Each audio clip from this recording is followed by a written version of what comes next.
Today's show is sponsored by the Electric Vehicle Association. Join up to support the electrification of transport today. And by Energy Sage. Time's running out in the US to get the benefit of federal tax incentives, so plan your energy independence today. And by you. Stick around to find out how you can help us remain 100% independent. Welcome back to another episode of TEN Transport Evolved News. Thanks for joining me. As I say on the Sunday videos over on TE Take 2, I hope you're well, safe, and with someone you care about who also cares for you. We start today's show with some fantastic news for fans of affordable, smaller EVs, namely that the new 2027 Chevrolet Bolt EV has officially started production. While currently a North America-only model, the new Bolt EV, which I got to see a month ago at its official reveal event, features a 65 kWh LFP battery pack, up to 150 kW DC fast charging, onboard NACS, and the ability to power your home from a compatible V2G charging station at up to 10 kilowatts. Priced from just under $30,000, it'll be rolling onto dealer lots early next year. And if you've missed our 3-video series about our trip to LA to see the Bolt in our old Bolt EV, it's well worth a watch. Sticking with the US, regulars to the channel will know that Kia and its sister company Hyundai, like many automakers, saw a noticeable drop in EV sales last month after the end of the federal tax credits for EVs on September 30th. Now, Kia is trying to tempt buyers who missed out by offering $10,000 in discounts on every EV in its lineup, from the EV9 3-row SUV down to the soon-to-be discontinued Niro EV. There are also some massive finance deals adding extra incentives to certain models, although, as I hope it goes without saying, buying a new car is a big commitment. Nearly every EV on sale in the US today comes with major discounts, including the Mercedes-Maybach EQS 680, which has now got $50,000 off its list price, though it's still well over $100,000, and if you'll permit me, not a car that I think actually needs a discount to attract buyers. Talking of overly compensated folk, just 1 week after Tesla shareholders voted to make the wealthiest troll in the world $1 trillion wealthier, caving to his threats and hyperbole, Rivian has lined up a similarly ridiculous pay deal for its CEO. Rivian plans to give RJ Scaringe a package over the next decade worth an estimated $4.6 billion, contingent on hitting company targets. While $4.6 billion is 217 times smaller than $1 trillion, it's still way more than the 20 to 30 million that most auto executives take home each year, which itself is hundreds of times more than the pay for everyone actually building these vehicles. If you want to understand income inequality, start here. 2025 has seen some massive leaps in the electric vertical takeoff and landing world, and this week one of the leaders in the space acquired its very own airport to expand operations. Enter Archer Aviation, which currently holds multiple contracts with both civilian and military customers around the world. Weeks after raising additional capital to bring its total liquidity to $2 billion, the company has acquired its first airport, Hawthorne Airport, 3 miles from LAX. The facility has a long history of military and aerospace testing, sits adjacent to Northrop's campus, and is next to SpaceX's Hawthorne facility. Archer reportedly paid an estimated $126 million in cash, although it's not yet clear what impact the change in ownership will have on neighbouring companies and the facilities. The company says it plans to use the site as a base of operations for its LA air taxi service. For years, many local and national governments provided incentives to EV owners in the form of tax exemptions and other perks for driving cleaner vehicles. As we've covered multiple times on this show this year, that's changing, with more regions and countries introducing new taxes and fees on EV owners. This week, the governor of Oregon signed a bill that will introduce per-mile charging for EVs. Starting next year, owners can choose between paying 2.3 cents cents per mile driven or a flat annual registration fee of $340. Meanwhile, in the UK, the Labour government, I'm sorry, it's hard to tell them apart these days, has proposed a mandatory 3 pence per mile road use charge for EVs as part of its new budget. And in London, EVs will no longer be exempt from the congestion charge, though owners will get a 25% discount. As previously noted on last week's show, Toyota has officially unveiled its 9th generation Hilux pickup and, for the first time in its history, promised an all-electric version. The new Hilux EV will launch next month in international markets and features a 59.2 kilowatt-hour lithium-ion battery, body-on-frame construction, all-wheel drive, and a multi-terrain drive mode similar to the systems offered in previous Hilux ICE models. It will be offered alongside diesel, petrol and mild hybrid variants, and in 2028 joined by a hydrogen fuel cell variant. If it's priced well, I can see this selling strongly in the global light-duty pickup market, where many other EVs are still finding their feet. As for the US, well, don't hold your breath.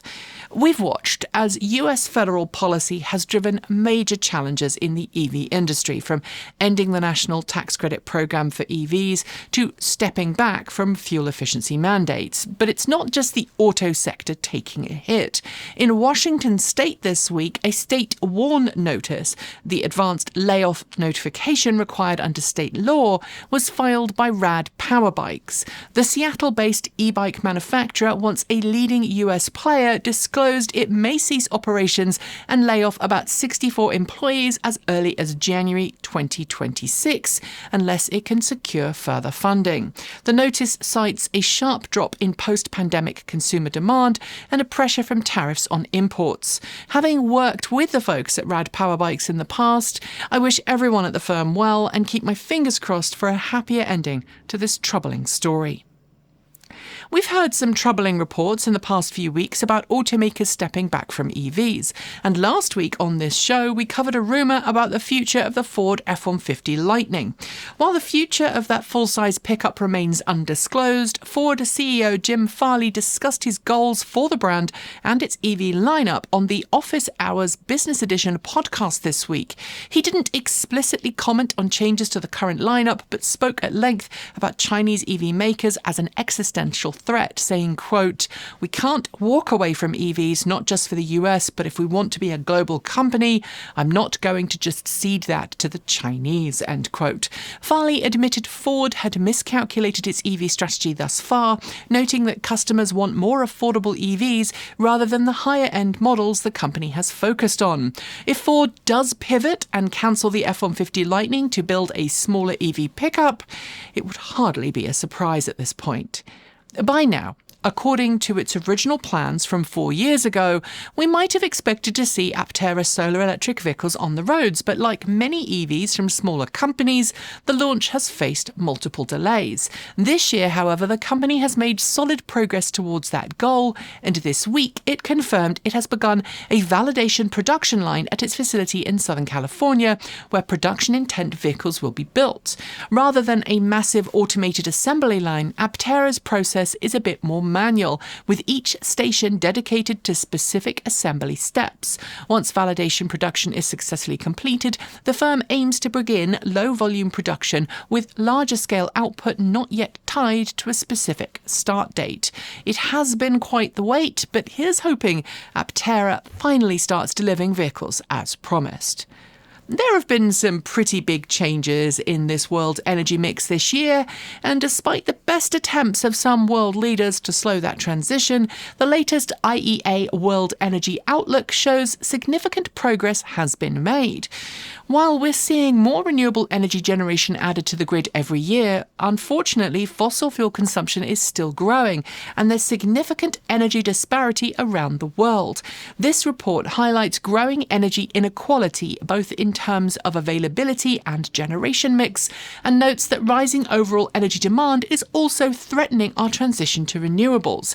It predicts that over the next 10 years, electricity demand from AI and data centres will more than double, far more than the naysayers who claim EVs will bring the grid to its knees.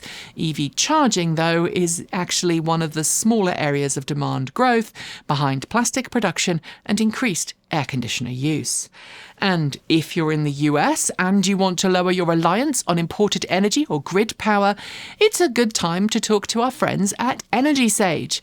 Energy Sage connects you with local verified solar installers across the US and now heat pump specialists in select markets who really know their stuff and can help guide you through the process of installing solar panels or getting a heat pump installed. Not a homeowner? No worries. Energy Sage can still help you green your electricity by helping you join a community solar program.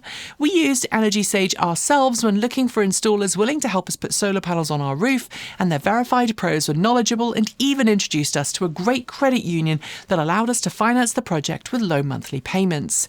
As I am sure you are aware, US federal tax incentives for solar end next month, but there is still time to set up with a local installer to get your system commissioned in time, at least as long as you're not in Florida, Arizona or North Carolina.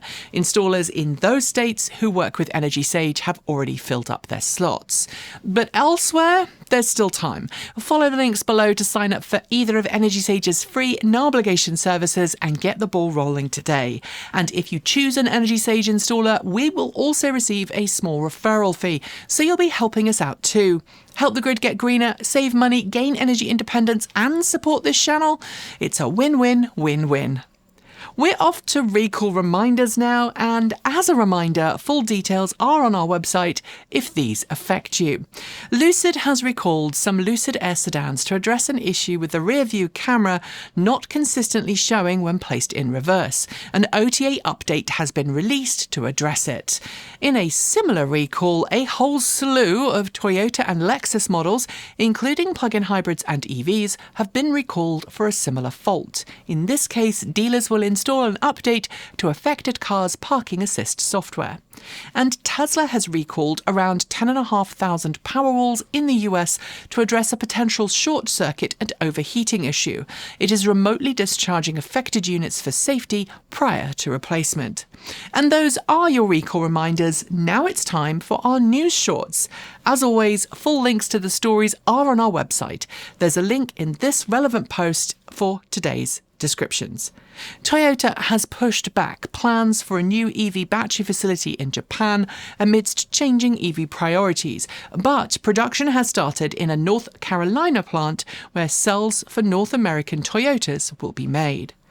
Hyundai will supply 10 electric buses to Bali, marking the first time the island will use EV buses, part of a push towards greener public transport in Indonesia. A new version of the Aion UT, the Aion UT Super, has launched in China. Unlike its sibling with a fixed battery pack, this model is built around CATL's battery swap architecture and is compatible with CATL swap stations. The CircuBat project in Switzerland, a 4-year collaboration between 7 research institutions and 24 companies, has concluded, laying the groundwork for automated EV battery disassembly, second life repurposing, and raw material recovery for future manufacturing. Australian EV startup MevCo, which supplied electric vehicles, including the Rivian R1T, to the mining industry, has entered into administration. According to filings, it owed millions. Meanwhile, Audi Australia is cancelling plans to bring its A6 e-tron and S6 e-tron EV to Australia. The brand seems to be targeting internal combustion models for the Australian market instead. Mercedes-Benz has begun to tease images of its refreshed GLB, which will include an EV drivetrain. The model has just completed cold weather testing ahead of its planned reveal next year. UK firm Motability has signed a new deal with Kia to produce wheelchair-accessible versions of the Kia PV5 and Kia WAV, expanding mobility options for drivers with diverse accessibility needs. Despite earlier rumours of issues, Volkswagen and Rivian report satisfaction with their EV software joint venture after just 1 year. Volkswagen is set to begin winter testing of the jointly developed technology soon. Mercedes-Benz will open a new research and development centre in Hungary for the first time. The facility will focus on prototype hardware and software development, expanding the company's European R&D footprint. Swedish company Einride, known for heavy-duty electric autonomous vehicles, plans to go public on the New York Stock Exchange via a reverse merger with SPAC company Legato early next year. EV charging specialist Wallbox has unveiled its Supernova Power Ring, a modular charging station setup capable of delivering up to 400 kilowatts to a single EV. Lucid confirmed this week that it plans on starting deliveries of its Gravity Touring SUV next month. The higher-end version of the Gravity SUV has been on sale for nearly a year. Solar panel firm Qcells has announced a temporary reduction of 1,000 staff in the US.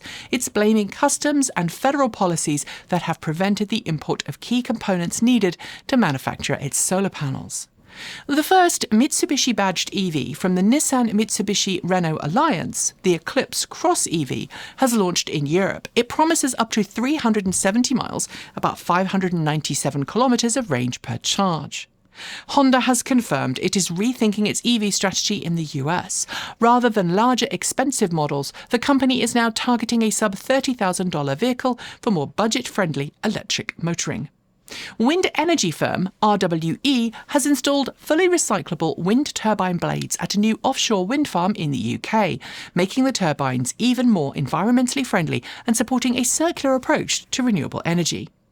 Peak Energy has signed a deal with Jupiter Power to deliver the world's largest sodium-ion battery array, installing up to 4.75 gigawatt-hours of storage capacity between 2027 and 2030. Nio's budget brand Firefly is giving its first vehicle, the Firefly EV, a power boost. According to regulatory paperwork from China, the EV will get a motor boost to 120 kilowatts next year. Volkswagen ID.4 and ID. Buzz owners in the US and Canada have finally been given official Tesla supercharger access.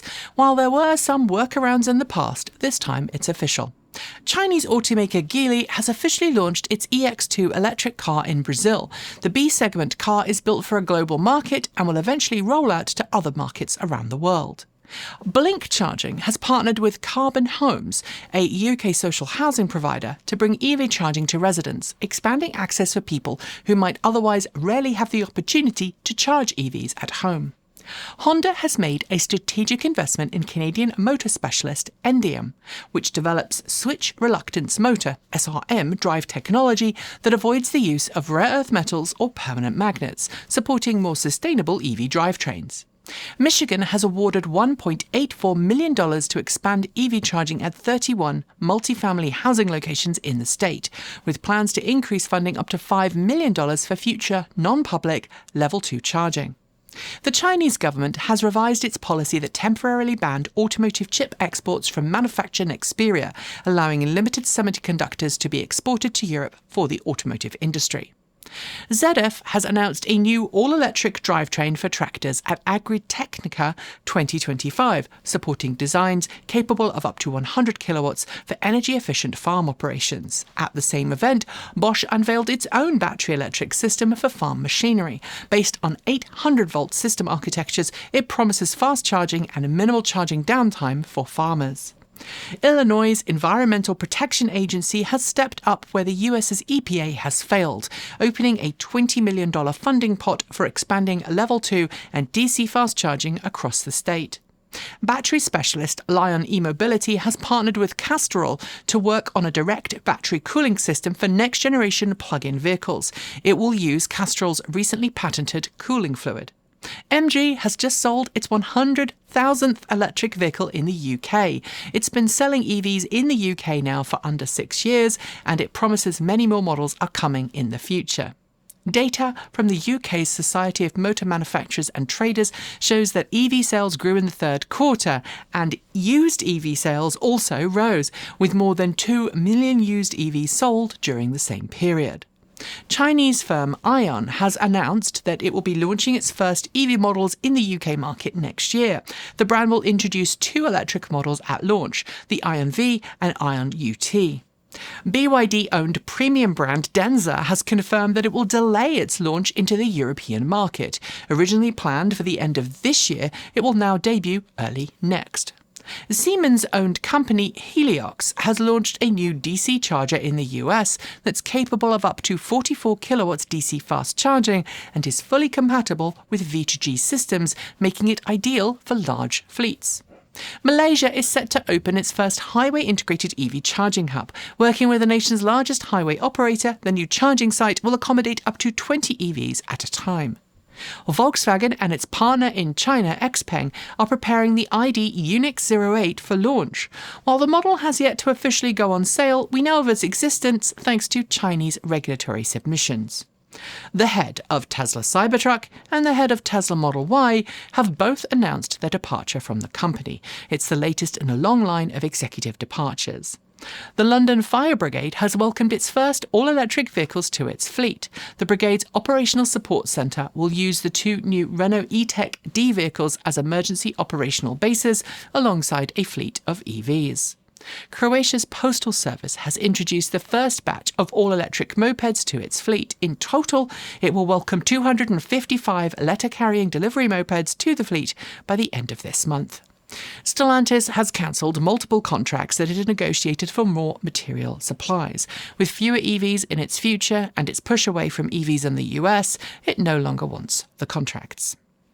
Bazigo has expanded its electric bus charging network in Nairobi with new DC fast charging depots, including maintenance and service. Bus operators there use a lease model, paying per kilometre driven rather than owning the vehicles outright. Renault has cancelled its joint project with Valeo to develop new motors for EVs. Instead, it's now rumoured to be looking to work with Chinese suppliers in order to develop its own motor in-house. Brazil is getting its first zero-emission freight corridor. The route between Rio de Janeiro and Sao Paulo will be operated by Traton Group and Volkswagen Truck and Bus. And Subaru has become the latest automaker to announce a change of direction on EVs. Citing the usual suspects, it now says it wants to focus on hybrids instead of EVs because politics. And those are your news shorts. There will be more next week. Our final 2 stories are next, but first, a word from you. We are now officially done with our autumnal Patreon drive, but yet again I want to thank everyone who did sign up during September and October, and remind those who haven't yet that there's still plenty of reasons to support this channel at patreon.com/Transport Evolved. We've been making EV content for 15 years now, 10 of those in the US, always aiming to be independent and impartial. We are not backed by big corporations or big production budgets. Instead, our tiny team, 3 full-time and 1 part-time member, work hard every week to bring you well-researched, honest content. But in a landscape where YouTube is overtly silencing diverse independent voices and avoiding many minority groups entirely, including us, while highlighting clickbait and AI fluff above real content, ad revenue has fallen down, even when view counts haven't. Your support helps pay bills, health insurance, retirement, and keeps the content coming. Next month, our annual broadcast insurance bill is due, something only people who operate as journalists actually need. It protects us if we ever report on a company or an automaker who takes issue with our coverage and decides to sue, a situation I personally experienced once while still working for another firm. The cost for that insurance is about $5,000 per year, and we also just got word that our health insurance renewals through for next year are going to go up. Like so many other small businesses, that change in governmental policy on Capitol Hill means our insurance bill is ridiculous for next year. The team at this channel, though, deserve healthcare, and I don't want to force them to pass that on and pay it themselves. So if you're able to help increase our monthly income, it would be very much appreciated to help us grow so we can meet that 40% difference in healthcare premiums. We've also had multiple requests that we make new higher tiers on Patreon, so let me know if you'd like to see that happen as well. And if you already do support us on the channel, thank you so much. And now it's time for those last 2 stories. We all know EVs have instant torque from standstill and are blisteringly quick compared to ICE vehicles. For the last 10 years, it's actually felt like automakers have raced to make the fastest accelerating EV they possibly can. 0 to 60 miles per hour, which is just under 100 kilometers per hour, in less than 5 seconds is now common for most EVs. Less than 3? Well, you will have to pay a premium. If you want it faster still, they exist. But they also bring real safety concerns for other people on the road, especially when there's an inexperienced driver behind the wheel. But now, China's Ministry of Public Security is reportedly considering safety standards banning overtly brisk acceleration on public roads, targeting a 5-second minimum sprint time for EVs. That's enough to get you out of trouble, but not ludicrous. I would frankly support this globally. We tested a vehicle this week with handling and power delivery so vague it felt dangerous in normal traffic, and nearly everyone who drove it crashed. So you'll have to wait to find out which vehicle that was, so make sure you hit subscribe to get everything revealed, surely. And finally, as anti-EV sentiment rises globally, some lawmakers are whining that EV owners get home charging and sometimes even plushy government-supported public charging infrastructure, while ICE vehicle owners get nothing. That argument has actually been used in some places, like in parts of the US, to prevent public buildings from getting EV charging station, and even used to deny or excuse federal funds from being used for home charging installations. But Norwegian charging specialist Zaptec decided to push this absurdity to the extreme, filming a satirical ad for the Gaztec home petrol pump. The Pro model, it promises, comes with twin gas nozzles, a hot dog module, a slushy dispenser, and a magazine stand, all for €198,000. The simpler version, without the extras, costs just €169,000. They don't exist. They're not true, of course, but both of which come with a looming threat of carcinogens while refueling at home. And the whole video is brilliant, tongue-in-cheek advertising with a fun twist at the end. And frankly, I wish more EV firms embraced this playful and necessary ribbing of the fossil fuel industry. And on that very fun note, we are done with today's show. But first, a massive thank you to the Electric Vehicle Association for sponsoring the show. The EVA has been advocating for EVs since 1967 and remains firmly committed to a cleaner, greener future for all. Join the EVA today to find out how to become an EV educator, meet like-minded fans, and get help you need to make your own transition to electric. Help that can include a low-interest loan program to help finance your next EV step. You can find out more at myeva.org. And thanks go out to Energy Sage. Follow the link below to plan your own energy-independent future before those tax credits in the US vanish. And thanks to you. If you can, please consider supporting us from just $1.50 a month on Patreon. As I mentioned earlier, running a small YouTube channel like this isn't cheap, and without your support, we would not be able to exist. So please still consider supporting us if you're able. And remember that supporting us can also include sharing our content, joining our Discord chat room, promoting us on social media, or using our affiliate links. All of those are in the description down below. And for those looking to make one-off donations, don't forget we also have a PO box and a Ko-fi, both of which are great ways to make one-off payments. You can find more info below.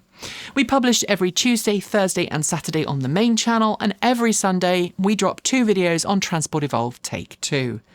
And to finish, some very important words. You are valid, you are loved, you belong, and you have a purpose. This week has been another week of stories that we probably would have at one point in time laughed off as implausible, and as communities are continually attacked for simply existing as their authentic selves, it can be harder to feel like you have a place or indeed a voice in 2025. But as I noted last week, after elections in the US, the person in charge of a country doesn't always represent the nation or indeed a majority of it. And in order to change a nation, we need resistance, intentional, pervasive resistance, and as the late Senator John Lewis put it, making good trouble. Engage in tactical frivolity. Don't surrender to fear, hate, or misinformation. And that is as true here in Portland, Oregon, as it is anywhere that power and greed seek to crush the will of ordinary people. Don't buy into division or cruelty. Empathy is a skill we must practice daily to preserve our shared humanity. And just like humour, it is an act of radical resistance. But also remember that everyone needs time out. Unplug, get outside, dive into a good book, go gardening or do a run and recharge. Care for yourself and your loved ones now so that you can return ready to fight for decency, community, justice and a better world. Make sure you let your light shine, whether that is in or outside of an inflatable frog costume. Whoever you are, wherever you are, whoever you love, you are not alone. Be an ally, be kind, be that positive change you want to see in the world. Do not let hate or ignorance win. And as always, keep evolving.